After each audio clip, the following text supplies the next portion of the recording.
Hello, everyone. I'm very honored to be here with you today at this conference held by one of the finest community in computer science. I never go to school for this profession, and just to be told, this is the closest thing I ever met so many experts here. Today I'm going to share a story about myself and our work. What I'm trying to do is to make this material to be a complementary part of our paper to make you understand our intuition and motivation. I'm Zheng Hong. This is a joint work with Chih-Ming, Chen, and Chuan-Ju, Wang, and Ming-Feng, Tsai are our advisors. Okay, so let's start. I'm just a regular person who have an interest in recommender system because it is really useful for me to make decision on that. And with the recommender system, at least I can find someone to blame on who built this model or this tool. Actually, I'm a totally media-holic. I can run into a whole series of How I Met Your Mother. I don't know if you ever seen it. Okay. And I'm always interested in finding something interesting to dive into. And before these useful features for recommendations made by YouTube, Netflix, Amazon, and Spotify, I always use an ancient and mysterious technique. That's right, I will ask my friend. Okay, I always ask my friend because, for example, I will ask Sean and Harry sit over there because they share the same interests with me. And until recently, after I joined our lab, I found this ancient and mysterious technique is called collaborative filtering. Okay? And after reviewing some articles, I found that it can be divided into two main categories, latent vector model and graph-based model. Latent vector models that they discover shared latent vectors between users and items within the interaction matrix, whereas graph-based model explore the relationships between users and items within a graph structure. So I have done a little bit of research on this topic. There are various works of latent vector models after the well-known matrix factorization has been proposed. And the mainstream of research topics have shifted from decomposing matrix through point-wise approach to pairwise approach in order to facilitate top-end recommendations. I list some of the famous methods like BPR, warp, and K-order static loss. On the other hand, graph-based techniques are the other track of collaborative filtering. The graph model mainly exploits random walkers to surf through the graph and make recommendations by some scoring method, like well-known PageRank and its verified version, as well as some other characteristics like hidden times or transition probability. So here comes our motivation, finally. During my research progress, I read a paper published on big data, a big data conference held by IEEE Society. As we know, the latent vector model only discriminates shallow observations within user-item interaction matrix. And the graph-based model, in contrast, it explores high-order proximities within a graph, but enriched items will not be affected remotely. So after I read this topic, I started to wondering why I have to separate these two ideas instead of unifying them. Okay, so my contention is that graph-based model and latent vector model should be complementary to each other. As the latent vector model focusing on finding shared factors of shallow observations between user and item within the interaction matrix. The graph-based model, for which you can imagine that it exploited random walkers to travel through the bipartite graph to find deeper relationships between users and items embedded in this simple graph structure. So take this figure as an example. You can see that the dotted lines indicate that the item 2 and item n could be a potential candidate for recommendations for user 2 because user 1 and user 2 share the same test on item 1 in this graph structure. Okay. So our intuition is so simple, and we want to bring the ordered information into user-item relationships by graph-based model, and we try to decompose this high-order interaction matrix by latent factor model. We made assumptions here. The first is we believe that we can leverage the indirect observations to enrich the originally sparse interaction matrix. And the observations should be ordered by their proximities on the graph, like we show here. For instance, I try to explain this. For instance, if I want to discover some music I never heard, I will trust Sean and Henry as my first-order recommenders.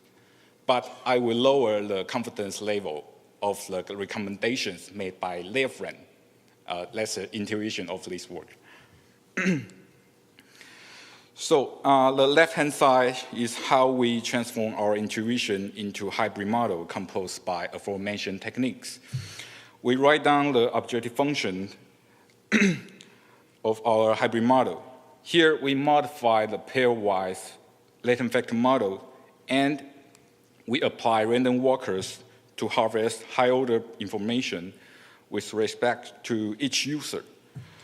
Our optimization flow is also shown at the right-hand side. We sample a path on graph, and then we optimize the pairwise relationship between positive and negative items of different orders simultaneously. So to further explain our method, we have 3 little stories to tell. First of all we introduce a confidence weighting factor, C of k, and order-aware margin, epsilon k. They are inverse to the order of proximity k here. K is 1, 2, or 3. Represent first order, second order, and third order. So what we want to achieve is that in the lower half, we want to arrange items that can be found by random walkers by at the different order of proximities in this way. So in this way, this enables us to distinguish these items from the items that we can never find by random walkers as pure negative samples. Secondly, here's the other details.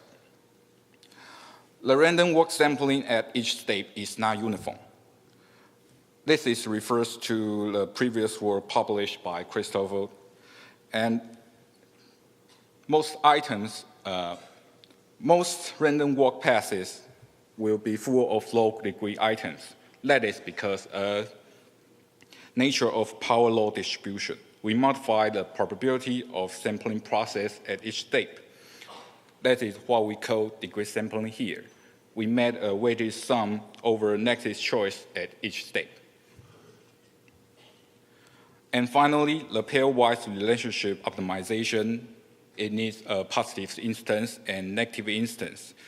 Positive instance I have introduced before, and the negative instance we use relatively simple method here.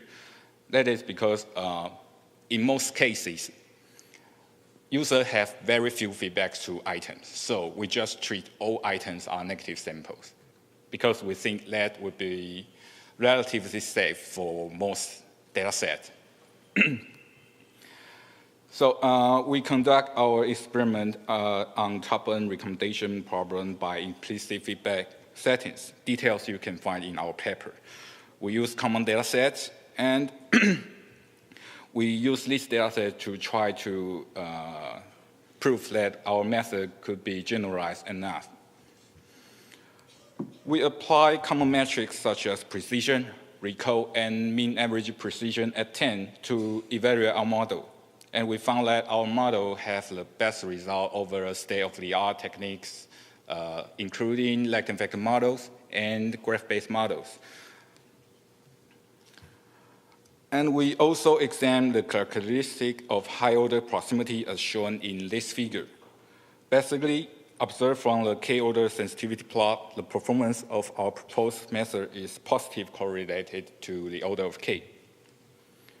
And the conclusion we made is here, just simple summary of what I have talked about. And there are still a lot of research questions about how to combine graph-based model and latent vector model. I list some of these as my future work. If you have any further suggestion or question, you can find me at this.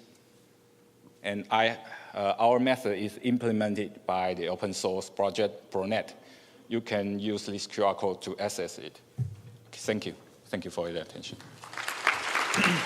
Thank you very much.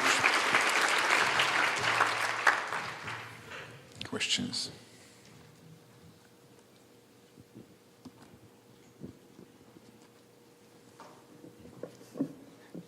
I'm here.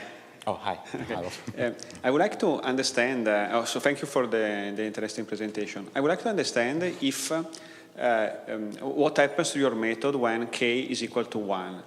So when you set k equals to 1, does it, let's say, is it equivalent to a traditional matrix factorization, or is it still different? Yeah, when k is 1, it just reduced to a traditional matrix factorization model.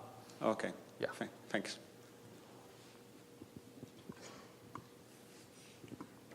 Hi, I'm Chen from UC San Diego. So thanks for your talk. So as you mentioned, your method is motivated by both latent vector model and graph-based model like random walk graph.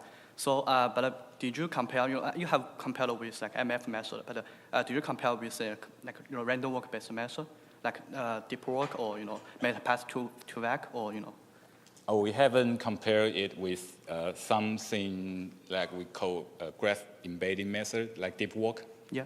Yeah, we haven't compared it with it because we try to just focusing on recommendation problem, and we haven't tried a deep work scenario because user and item relationship is not like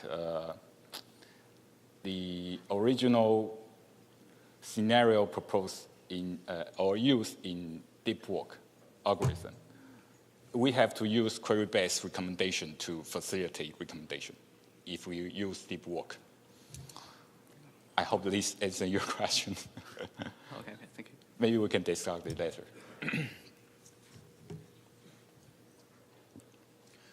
Maybe I had one general question when you compare to the state-of-the-art baselines. So you have BPR here as a baseline, but there are maybe 50 papers that show how to improve BPR since 2009.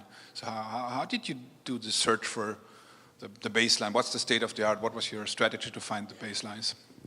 I use BPR as one of state-of-the-art baseline is because our pairwise latent vector model is basically modified from BPR, very similar. And I know there are various methods that may be modified, negative sampling method for BPR or something else. The real reason is that we try to find a robust open source project to make us to facilitate these baselines. We use LightFN, implicit, and my media graph. Yeah. So if there are no more questions, thanks again. Thank you.